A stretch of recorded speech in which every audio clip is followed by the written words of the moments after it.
Kila ninapokariri aya ya Sanskrit na maana yake, Shastra Pramana asilia na maana yake, 99% yako umefunga.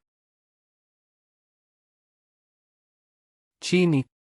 Ninaomba msifungwe na kuendeleza. Ladha kwa Shastra Pramana asili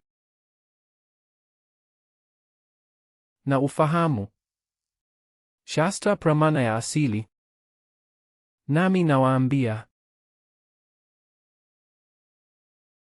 satsangi bila Shastra Pramana ni kama zege. Satsangs na Shastra ni kama saruji iliyoimarishwa. Arts. Maisha ni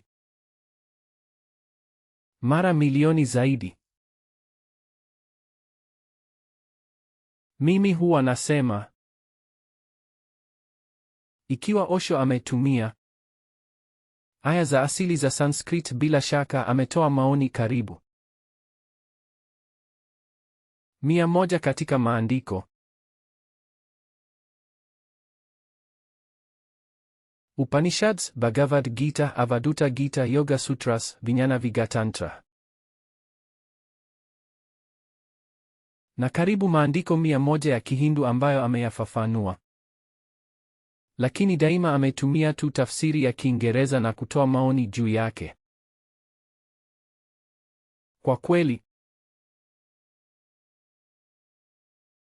ikiwa ametumia aya ya asili ya Sanskrit pia katika satsangs zake na kutafsiri na kutoa tafsiri na kutoa maoni,